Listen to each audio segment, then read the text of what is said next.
Hey guys, Tiffany with another video, and as you guys saw in the title, this is going to be my favorites for the month of September. Y'all already know, if you are familiar with my channel, that I love to bring you guys my end of month favorites just so I can show you the things that I loved. I try out a lot of makeup, I like a lot of makeup, but for it to have made it to my favorites video, that means it was definitely something special about it and I truly loved it and wanted to share with you guys. So that's why it's like one of my favorite things to do here on my channel. Although I feel like this month I don't really have like a lot of new stuff. I feel like these were just staple items. I think I may have like 2 new items, but for the most part everything else were just kind of like staple products that I either pulled back out and just fell back in love with, or I've been using them consistently and just probably haven't shared them with you guys. But no more talking, let's get started. So as always, we are going to start with skincare, and the first thing I've been loving is actually a mask. It's probably no surprise to you guys that it's a Freeman mask, because y'all know I have been loving the Freeman mask lately. This one is the oil absorbing mint and lemon clay mask. Here is how the packaging looks.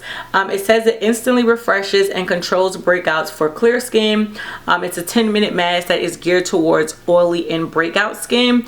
I really love this. I do this maybe about twice a week.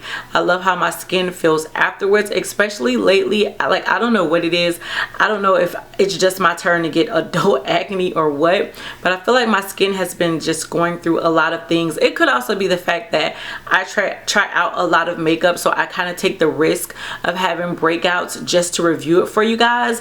But this has been doing wonders for my skin. I feel like whenever my skin is feeling congested or I'm starting to get like breakouts, I will go ahead and use this mask, like I said, maybe twice a week, and I really love how my skin feels afterwards. And I definitely see a difference in just calming my skin and my skin not being as oily after I've used this. A serum that I've re-fallen in love with. I've really been loving serums recently. You guys know at one point, probably like a month ago, I mentioned it, how my skin was starting to get really dry in certain areas. Like, I just don't know what's up with this Georgia weather, but it is affecting my skin in really funny ways. So I've been enjoying using serums as well as moisturizers.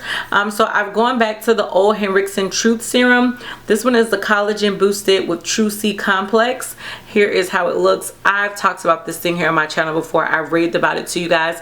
I go through these. This is like something that I pick up consistently. Sephora is always having some type of sale where you can get a nice size of this along with some of the other old Henriksen products, because I really love them. But this serum is really good. Like, can you guys see? I'm right here on it. You may not be able to tell, but I think this is probably like my 3rd bottle of it.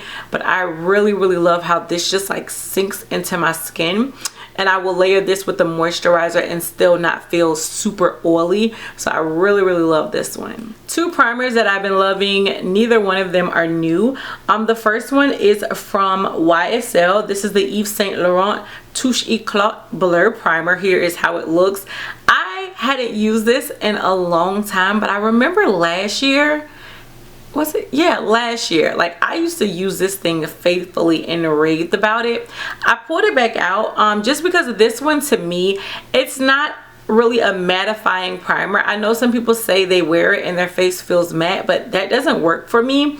I use it because I like how it just kind of like blurs and evens out, almost like filters my skin. But I also feel like it has a hydrating feel because it never truly dries down to me. So because I've been trying out the NYX foundation, the NYX Can't Stop Won't Stop, that foundation, I've been looking for more hydrating primers. This is one of the primers that I pulled back out, and I actually started mixing this with my other love of the month, which is, again, is not new. This is the Tatcha Silk Canvas Primer. The 2 of these combined gives my skin such a filtered, blurred out Snapchat filter type of look that I love. It is the primer that I'm wearing today. Like, no matter what foundation I wear these 2 combined under, it just looks absolutely amazing. But I've also been using this one on its own, and I just remembered how much I loved it and what made me fall in love with it in the first place. But the combination of these 2 is amazeballs, but this one alone has also been such a favorite.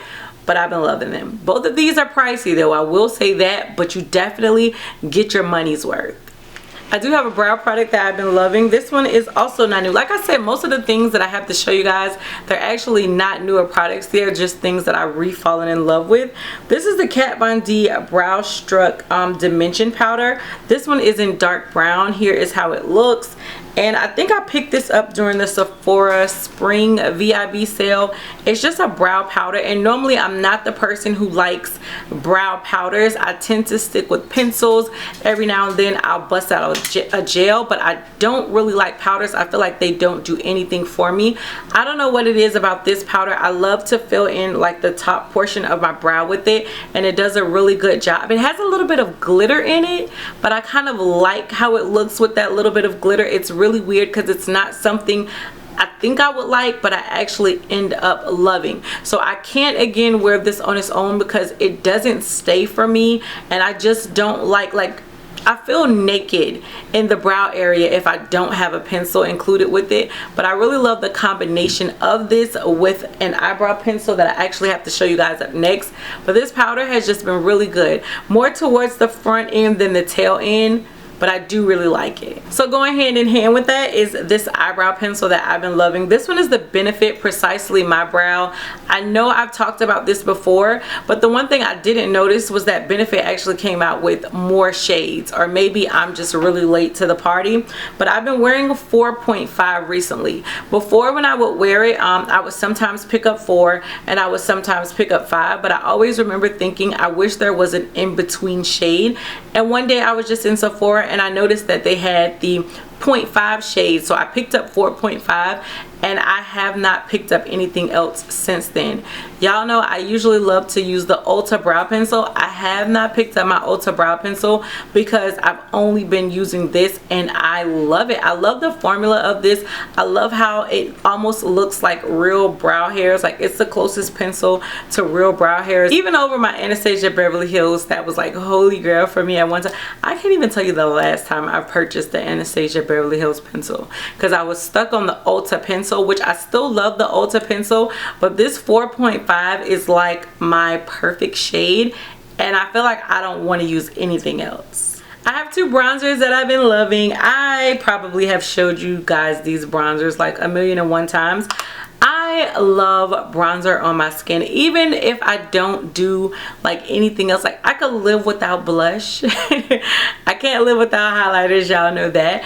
But I don't know, I feel like I always have to have bronzer on my skin. I don't know if it's just because with the shape of like my cheekbones or whatever, I do have kind of like high fat cheekbones. I always feel like I need that extra dimension to just give my face some actual shape. So bronzer is just one of those things that I use on a regular basis, and I've been mixing. I'm the mix queen. I will mix anything. Y'all just like, I'll mix out anything, I don't care. But I've been mixing the Anastasia Beverly Hills bronzer in Mahogany, which looks like this one right here, with my other all-time favorite, which is the Bobbi Brown Deep 4 bronzer, which looks like this one right here. They almost look like they're the same, but there's a definite difference.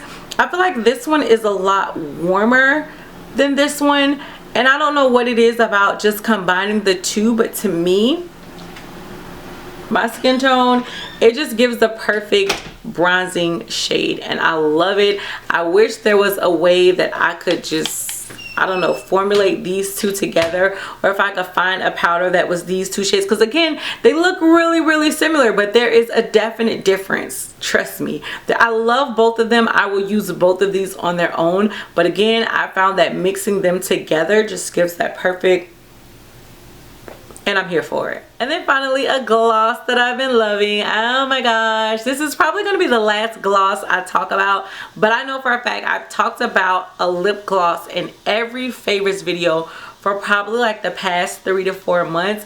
But now that we're in fall and y'all know it's like Vixen lip season, I don't have too many lip glosses, so I think I'll be picking up more lipsticks to bring you guys.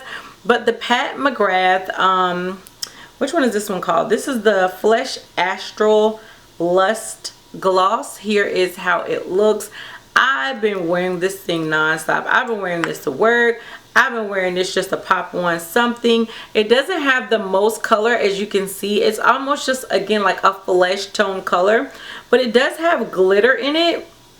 It kind of reminds me of the ColourPop Shayla lip gloss. You know how it has that glitter in it, but it's not too much. The color doesn't remind me of it, but just the formulation of that one, where it has that glitter and you kind of think it's gonna be like overpowering and glitter, but then you apply it and it's not. It puts me in the mind of that, because although it has glitter in it, like you can look at this baby and clearly see the glitter, when you apply it to your lips, it's not overpowering at all. It just gives like this perfect glossy lip, and I really love it. I again have been rocking it non-stop. Feels really nice on the lips. I didn't know what I was gonna get with these lip glosses. You guys kept telling me I need to pick it up and try it out. Finally picked up a couple during the last Sephora sale that they had, the appreciation sale, and I've really been loving them. Which I don't know if that's a good thing, because it kind of makes me want more. But I'm a person who doesn't use lip gloss too often, so I know it would take me a really long time to get through one tube of lip gloss. But I do really like this one. It's just perfect for like every function, every occasion, and it's definitely been a favorite. Alright guys, so that is it for the things I've been loving for the month of September. Let me know what you guys think of the products I showed. If you have any of these and they were on your love list as well, let me know. And even if they were on your hate list, I want to know that as well. And let me know why you feel like it didn't work out for you. And anything else you guys want to tell me down below in the comment section, because you know I love and appreciate your feedback. And until next time, bye YouTube.